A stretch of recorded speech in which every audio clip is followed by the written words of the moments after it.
다니엘 10장 11절 12절입니다.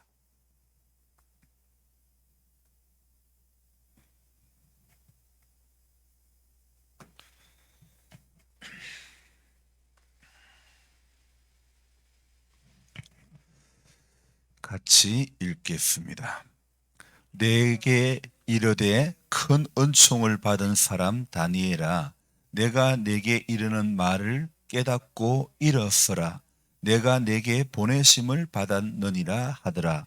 그가 내게 이 말을 한 후에 내가 떨며 일었으니 그가 내게 이르되 다니엘아, 두려워하지 말라.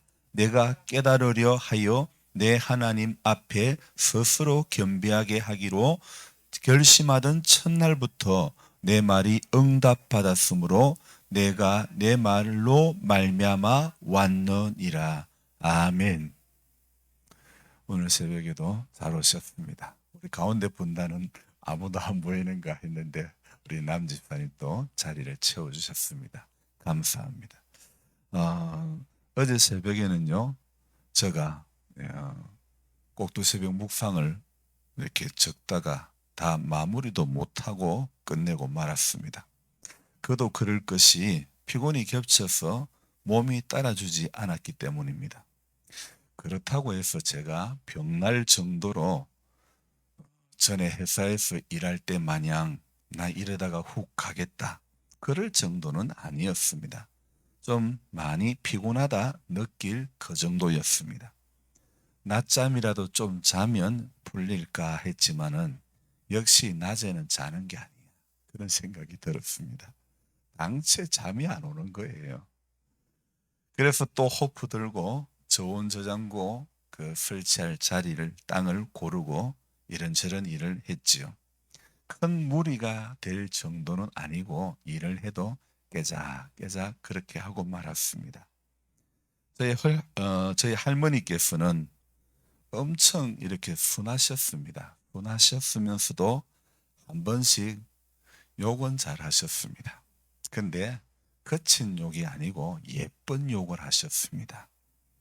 할머니께서 자주 하셨던 말씀 중에 몇 마디를 말씀을 드리면, 저녁잠 없는 놈은 망하고, 망하고 새벽잠 없는 사람은 부자 된다, 그런 이야기를 한 번씩 하셨습니다.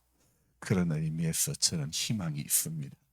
여러분 어떻습니까? 인정합니까? 이 말씀과 또 저랑 하투를 칠 때 그때면 꼭 하시는 말씀이 있었죠. 초장 걸발이 파장 몽디까입니다. 그런 말씀도 하셨습니다. 그리고 마지막 한 가지, 무슨 밥은 많이 주라, 그런 말씀을 하셨습니다. 이 세 가지가 저 기억 속에 남아있는 할머니 어록입니다. 이 중에 저는 두 가지는 거의 지켜온다고 노력한 것 같습니다. 한 가지는 제게 해당되지 않았기 때문에 별로 적용이 되지는 않았습니다. 왜냐하면 저는 어릴 적 재미로 화투를 몇 번 만져보았지 어릴 적 말고는 화투를 들어본 적이 없기 때문입니다. 성도는요, 우리 하나님을 믿는 사람은 손에 무엇을 들고 있는가가 참 중요한 겁니다. 여러분, 낚시하는 사람은 낚시는 손맛이라고 그러지 않습니까? 낚싯대에 고기가 이렇게 물었을 때의 그 묵직한 그 맛. 화투를 치는 사람은 화투를 띠낀다 그러죠? 경상도는, 그죠? 띠끼는, 뒤집어 펴는 그 맛과 그리고 때리는 맛, 그 맛으로 화투를 치겠죠. 때렸을 때 설사 안 하고 남이 설사한 거 뺏어 먹을 때가, 그것도 내 손에 든 패로 설사한 거를 가져올 때가 아니라 띠껴서 때렸을 때 남이 설사해 놓은 걸 가져오면 얼마나 재미가 있는지 몰라요. 신이 났죠. 그런데 만약에 그 하투가 제 손에 지금까지 잡혀 있다면 저는 어떻게 됐을까? 어릴 적 잠시 가지고 놀았던 것으로 끝난 게 참 감사했죠. 그게 만약에 지금까지 연장이 되었다면 저는 아마 태진이가 아니고 타짜가 될 수가 있어요. 태진이나 타짜나 한글 이니셜이 같다니까요. 그래서 참 별것을 새벽에 다 상상을 해봤는데, 아무튼 지금 제 손에 들고 있는 것이, 쥐고 있는 것이 성경이고 삽이고 망치고 또 드릴인 것에 저는 감사합니다. 술잔이 아니고 화투가 아닌 것에 얼마나 감사한지. 여러분, 오늘 내가 새벽에 생각해 보니까 화투로 술잔으로 남을 도울 수 있는 일이 뭐가 있을까 생각해 보니까 하나도 없는 거요. 그런데 성경으로, 망치로, 삽으로, 드릴로 남을 도울 수 있는 일은 무궁무진하더라는 겁니다. 여러분, 손에 쥔 것으로 남을 도울 수 있다는 것은 참으로 행복한 일입니다. 어떤 사람은 손에 쥔 것으로 남의 것 빼앗아 먹으려고 그렇게 하는데, 또 이렇게 손에 쥔 것으로 나누고 손을 부지런히 놀릴 수 있으니 이거 얼마나 감사한지 모르는 겁니다. 이번에 짓는 저온 저장고는 이제 지원을 받아가지고 짓는 건데, 저는 대단한 농사꾼이 아니라서 꼭 필요한 것은 아니고 교회를 방문하시는 분들께 친정집 같은 마음이 들게 조금이라도 나누려는 생각에서 이렇게 설치를 하려고 합니다. 저와 우리 가족을 위해서는 꼭 돈을 그렇게 드릴 필요는 없습니다. 그러나 나누고 섬기기 위해서는 준비해야 하는 것이 참 많은 것 같습니다. 여러분, 목회를 하면서 꼭 좋은 저장고가 꼭 목회를 하면서 트랙터가 필요하지는 않습니다. 하지만 제가 생각하는 목회는 꼭 말씀과 기도와 신방과 구제 이런 것만 목회라고 저는 생각하지 않습니다. 일반적인 목회자들이 생각하는 것하고는 달리 보이지 않는 그 외적인 것에 저는 더 많은 시간을 할애를 하고 있습니다. 적어도 제가 생각하고 지향하는 것은 사회복음 내지 생활복음이라는 것입니다. 복음은 교회 안에 갇힌 복음, 그것만 되어서는 저는 안 된다고 생각합니다. 교회 안에 머무는 복음이 아니라 복음 들고 찾아가는 그런 복음이 되어야 된다고 저는 생각합니다. 그래서 흔히 목회자는 글방, 책방이 있어야 하고 기도하는 골방이 있어야 한다고 하지만은 저는 생각하기에 공방도 있어야 된다, 이런 생각을 해봅니다. 그래서 어떤 모양으로든 교회 마당 문턱을 낮추는 작업이 필요한 것 같은 그런 생각이 듭니다. 꼭 예배를 드리는 예배당 문턱을 넘었어야만 된다는 그런 생각은 아닙니다. 어떤 모양으로든 교회랑 엮이지 않으려고 하는 문화 가운데서 교회는 꼭 필요한 곳이라는 인식을 심어주는 그런 교회, 그런 목회, 그런 복음이 되고 싶습니다. 그래서 영성도 있어야 하겠지만은 손재주도 있으면 더 좋겠다는 그런 생각이 드는 거예요. 저는 태어날 때부터 손재주를 가지고 태어나서 얼마나 감사한지 모르겠습니다. 우리 할머니 말씀에 의하면 4살 때 자전거를 뜯고 있더랍니다. 나는 믿거나 말거나 안 봐서 모르겠습니다. 저 같은 사람은 몸은 좀 피곤하지만은 보람된 일도 참 많습니다.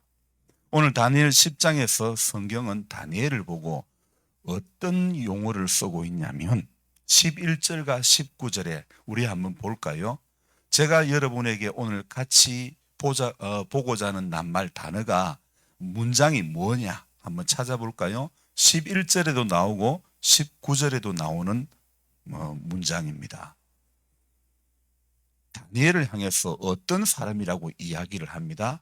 자, 같이 한번 말해볼까요? 큰 은총을 받은 사람. 아멘. 여러분, 성경에서 어떤 한 사람을 이야기할 때 어떠한 사람이라고 단정하는 경우가 여러 군데 나오는데, 노아도 성경은 어떤 사람이라고 그랬죠? 성경은 당대의 의인이라고 하지 않았습니까? 자, 다윗은 어땠습니까? 이는 내 마음에 합한 사람이라고 말하지 않았습니까? 욥은 어땠습니까? 네가 내 종 욥을 주의하여 보았느냐? 이같이 순전한 사람 없었다. 하나님께서 이 성경에서 어떤 한 사람을 이야기할 때에 이런 사람이라고 이야기하는 거 저를 보십시다. 이제는 자, 성경에서 이런 사람이라, 이 사람은 이런 사람이라고 이야기하는 거요. 성경이 이런 사람이라고 보정해주는 그런 모습, 저도 그런 보정을 성령님으로부터 받고 싶습니다. 왜 다니엘을 향하여 성경은 큰 은총을 받은 사람이라는 이런 표현을 하고 있을까? 저는 묵상을 해보았습니다. 여러분, 다니엘은 자기의 지금 모국에서 일하고 있는 사람이 아닙니다. 남의 나라에서 믿음 지키고 살아가려고 애를 쓰는 사람 중에 하나입니다. 성경에서 말씀하는 큰 은총을 입은 사람, 큰 은총을 받은 사람이라는 저는 이렇게 정의를 내리고 싶습니다. 어려운 환경 가운데서도 믿음 지키는 사람을 큰 은총을 받은 사람이다. 이렇게 정의를 내리고 싶습니다. 지금과 같이 코로나로 1년이 넘는 긴 시간을 보내며 어려움의 정점을 향해서 달려가고 있는 이 가운데서도 묵묵히 기도하고 묵묵히 예배하고 묵묵히 새벽을 깨우는 신앙인들이야말로 하나님 앞에 큰 은총을 받은 사람이라고 생각을 합니다. 눈앞에 뭔가 이룬 게 많아가지고 큰 은총을 받은 게 아니라 묵묵히 믿음 지켜나가는 성도가 여러분 큰 은총을 받은 사람이라는 겁니다. 사람들이요, 세상의 단 것을 너무 많이 맛보다 보니 말씀의 단맛, 신앙의 단맛을 경험할 사이가 없었다는 것이 오늘 우리들의 문제가 아닙니까? 다니엘은 고생 끝에 꿈을 해석을 해주고 높은 자리에 올라갔지만은 그 인생이 파란만장합니다. 다니엘은요, 성경에 유일하게 사자굴의 견학을 갔다 온 사람입니다. 사자굴 체험을 해본 사람이 다니엘입니다. 어떤 제가 지금까지 태어나서 읽은 책 중에 사람이 사자굴을 체험해보고 살아 돌아온 이야기 어디에서도 보지 못했습니다. 고레스왕 3년에 다니엘은요, 큰 전쟁에 관한 말씀과 환상을 받고 오늘 근심에 빠집니다. 그리고 이 환상을 보고 다니엘은 어떤 반응을 하고 있는가? 오늘 10장의 내용이 그겁니다. 큰 환상을 보고 다니엘이 하나님 앞에 어떤 반응을 했는가? 다니엘이 귀한 것은 바로 어려움이 있을 때의 다니엘의 반응이라는 겁니다. 여러분, 성도는 어려운 상황에 봉착했을 때의 반응이 참 중요한 겁니다. 여러분, 평안할 때는 뭐 전부 믿음 생활 잘하고 하나님 잘 찾겠지요. 그런데 문제가 생겼을 때 하나님 앞에 어떤 반응을 보이느냐, 이것은 참 중요한 문제입니다. 다니엘이 그 인생 가운데 문제가 생겼을 때 다니엘은 어떤 반응을 보이느냐. 다니엘 6장 10절에 보면요, 다니엘이 이 조서에 왕의 도장이 찍힌 것을 알고도 그는 위층으로 올라가서 자기 집에 들어가서는 윗방으로 올라가 예루살렘을 향하여 창문을 열고 전에 하던 대로 하루 3번씩 무릎을 꿇고 하나님 앞에 감사했더라. 기도하며 감사했더라. 그렇게 이야기하고 있습니다. 다니엘은 어려움이 왔을 때에 왕의 조서에 어떤 내용으로 도장이 찍혀 있느냐? 왕 외에는 다른 어떤 누구를 향해서 기도하거나 절하면 이거 사자굴에 쳐넣읍시다. 이 나쁜 다니엘을 대적하는 사람들이 왕에게 사바사바해서 도장을 찍은 거요, 받은 거요. 자, 그런 어려운 상황에 봉착했지만은 그러나 찍힌 것을 알고도 자기 집으로 가서는 윗방으로 올라가 예루살렘을 향하여 창문을 열고 전에 하던 대로 하루 3번씩 그대로 기도했다. 아니, 도장 찍힌 거 알면 문 닫고 남이 안 보도록 기도하면 하나님이 안 듣습니까? 그러나 전에 하던 대로 그대로 여러분, 우리는 어려움이 닥쳐도 전에 하던 그대로 기도하고 전에 하던 그대로 예배를 해야 되는 줄로 믿습니다.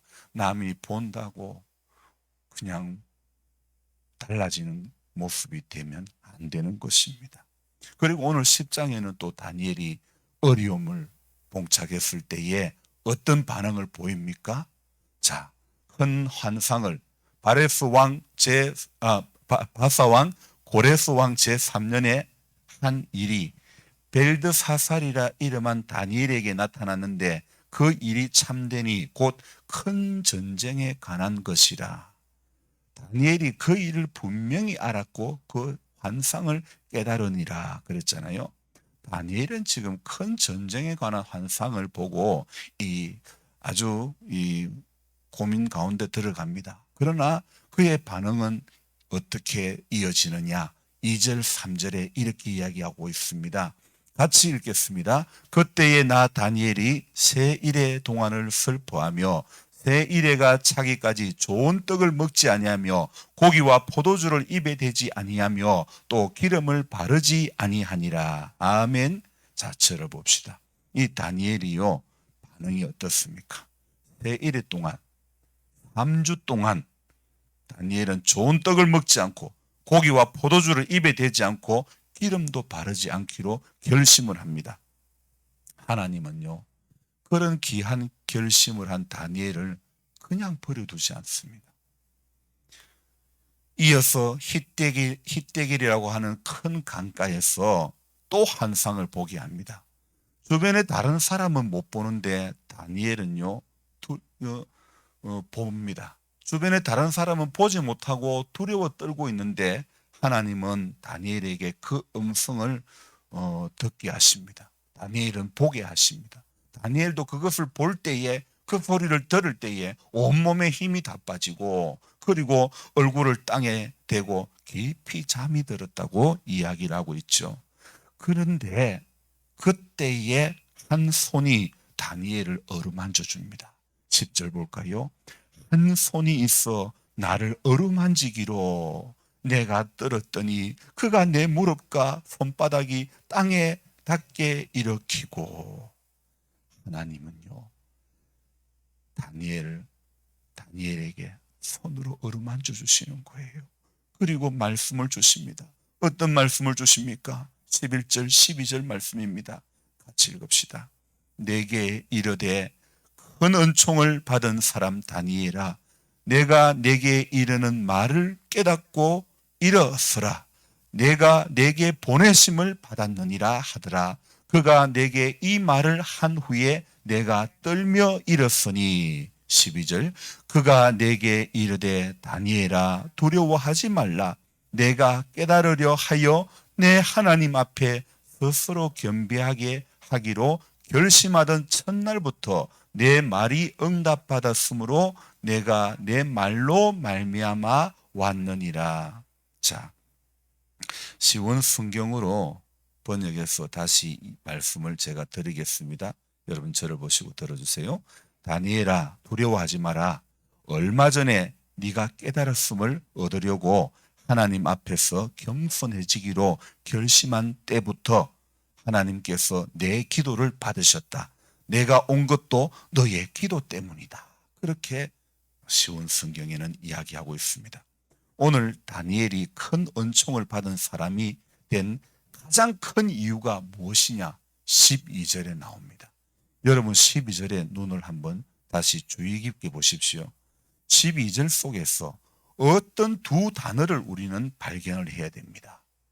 하나님께서 다니엘에게 큰 은총을 입은 사람이라고 이렇게 표현하고 있는 것은, 성경이 다니엘을 향해서 이런 표현을 하고 있는 것은 이 12절 한 절 속에서 우리는 두 단어를 찾아야 되는 겁니다. 어떤 단어를 찾을 수 있을까요? 자, 한번 이야기해 볼까요? 한 단어는 무엇이 있습니까? 다니엘의 어떤 점?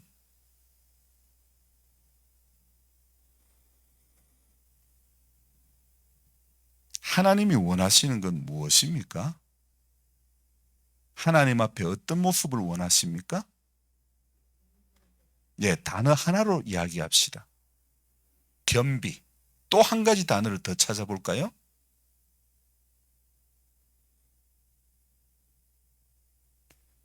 응답은 다니엘이 한 게 아니잖아요. 그렇죠. 맞아요. 결심입니다. 오늘 다니엘에게 있었던 두 가지는 뭐냐면 겸비와 결심이라는 겁니다. 여러분, 성도는요, 결심이 참 중요합니다. 우리가 오늘 믿음으로 살겠다고 결심하고 기도하겠다고 결심하지만은 우리 결심한 대로 살 때가 하는 게 쉽습니까? 어렵습니까? 잘 됩니까? 안 됩니까? 안 될 때가 얼마나 더 많은지 모릅니다. 다니엘은 자기가 누릴 수 있는 특권이 있음에도 불구하고 새 일해 동안 좋은 것 안 먹겠다. 포도주 안 먹겠다. 그리고 고기도 안 먹겠다. 기름을 안 바르겠다. 이거 뭡니까? 결심 아닙니까? 하나님 앞에 결심하는 거 아닙니까? 그리고 또 어떻습니까? 다니엘은요, 겸비하기로, 하나님 앞에 스스로 겸비하기로 결심하던 하나님은요, 오늘 우리가 생각할 때에 우리는 이 결심한 대로 살지 못할 때가 많은데, 오늘 이 다니엘은 세 일 동안 자신의 모든 것을 포기하고 다 내려놓고 작전 기도에 들어갑니다. 그런데 하나님께서는요, 작전 기도에 들어간 첫날부터 다니엘에게 응답하셨다고 말씀하고 있고, 그리고 우리는 어떻습니까? 결심하고 작정했지만은 금방 무너지고 또 무너지는 게 우리 보통의 인생인데, 다니엘이 된 것은 그에게 남다른 결심이 있고 겸비함이 있었기 때문이라는 사실입니다. 여러분, 하나님이 원하시는 기도는 겸비한 기도입니다. 하나님이 원하시는 모습은 겸비한, 겸손한 모습이라는 겁니다. 하나님이 원하시는 게 아닌 자신이 원하는 것만 구하는 때를 쓰는 그런 기도는 하나님 원치 않습니다. 오늘 저와 여러분들은요, 하나님이 원하는 기도를 해야 되는 겁니다. 때를 쓰는 기도하지 맙시다. 얼마 전에 그랬죠. 들으려고 하는 기도를 합시다. 내 이야기만 쏟아놓고 가는 기도 하지 말고요. 이런 기도를 가지고는 큰 은총을 받는 사람이라 말을 들을 수가 없습니다. 오늘 저와 여러분들은 12절에 나오는 이 두 가지 단어가 있는 기도의 사람이 되어져야 될 줄로 믿습니다. 스스로 겸비하기로 결심하는 그런 기도의 사람, 그런 하나님의 사람이 되기를 주님의 이름으로 축원합니다. 그래서 내 힘으로 할 수 없는 일 앞에 모든 일들, 여러분, 우리의 힘으로 할 수 있는 일이 얼마나 됩니까? 얼마나 많습니까? 저는요, 올해도 감자골은 멋지게 꺼놨지만은 저거 가지고 안 되는 거예요. 하나님 비를 적당히 주시고 해를 적당히 주시고 바람을 적당히 주셔야 되는 거예요. 전부 어디에 누구 손에 달렸다고요?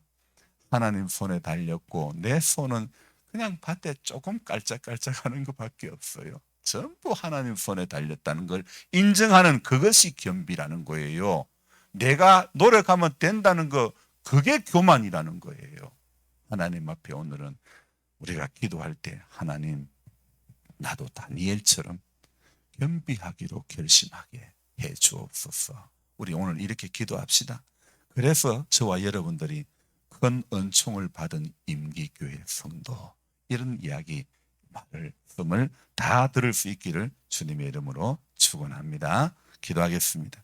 하나님, 고맙습니다. 오늘 새벽에 새 일해 동안 자신의 모든 것을 포기하고 다 내려놓고 작전 기도에 들어간 다니엘, 하나님은 그에게 응답하셨습니다. 내가 스스로 겸비하기로 결심하던 첫날부터 네 말이 응답을 내가 해 주었다. 내가 네 말로 말미암아 왔다. 하나님, 다니엘 얼마나 기쁘겠습니까? 이 이야기 들을 때 다니엘 얼마나 행복했겠습니까? 오늘 우리가 믿음 생활하면서 오늘 이런 경험을 하게 해 주옵소서. 우리 모두도 큰 은총을 받은 사람, 아무개야, 이 이야기를 들을 수 있기를 주님 도와주옵소서. 오늘 11절 말씀에 큰 은총을 받은 사람 다니엘아, 내가 내게 이르는 말을 깨닫고 일어서라. 우리는 깨닫고 일어서기를 원합니다. 내가 내게 보내심을 받았다고 했습니다. 우리는 하나님으로부터 보내심을 받은 사람입니다. 그래서 오늘도 하나님 나와 함께 하심의 증거를 이 하루를 살아가면서 나의 삶을 통해서 드러내게 해 주시기를 원합니다. 큰 은총을 받은 사람답게 생각하는 것이 좀 더 넓기를 원합니다. 옹졸하고 쪼잔한 인생 되지 않기를 원합니다. 하나님 앞에 넓은 마음을 품고 넓은 생각을 하고 하나님 열심히 땀 흘리고 수고해가지고 섬기고 베풀고 인정스럽게 살아갈 수 있는 우리들 되게 해 주옵소서. 경주 최씨는 인근 몇 킬로 몇십 리 밖에 안에 거지가 없도록 했다는 이야기가 있습니다. 우리 믿음의 사람이 가는 곳곳마다 어려움을 당하는 사람이 없기를 원합니다. 우리가 세밀하게 주님의 이름으로 섬기고 베풀고 주님의 이름으로 나누고 도울 수 있는, 그래서 복음이 교회 안에만 갇힌 복음 되지 않기를 원합니다. 오늘 이 복음이 이 교회 마당을 넘어서 하나님이 이 마을을 넘어서 봉화를 넘어서 세계를 향해서 가는 그런 복음이 되어지기를 소망합니다. 우리는 비록 이곳에 시골에 살고 있지만 그러나 복음의 능력은 살아 우리 이 지경을 넘어서게 하는 줄로 믿습니다. 세계를 품고 기도하는 우리 교회 되게 해 주옵소서. 우리 권상호 장로님, 정영자 권사님, 권혜경 자매 하나님 살아계심 느끼게 해 주옵소서. 믿음 주옵소서. 정은자 집사님 근선에서 해방되어지게 하여 주옵소서. 조보원 할머니 오늘도 연약한 가운데서 주를 바라보게 해주시고 하나님 살아계심의 증거를 그가 경험하게 하여 주옵소서. 이상훈 씨 치료의 길을 열어주시고 신앙의 자리에 들어오게, 믿음의 자리에 들어오게 우리 주의 성령께서 그 안에 역사하여 주옵소서. 오늘도 기도하는 시간이 복되기를 원합니다.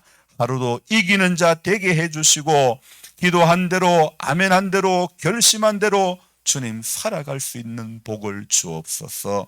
귀하신 예수님의 이름으로 감사하며 기도드리옵나이다. 아멘. 이제 간절한 마음으로 주여 부르고 기도합니다. 주여 주여 주여. 살아계신 하나님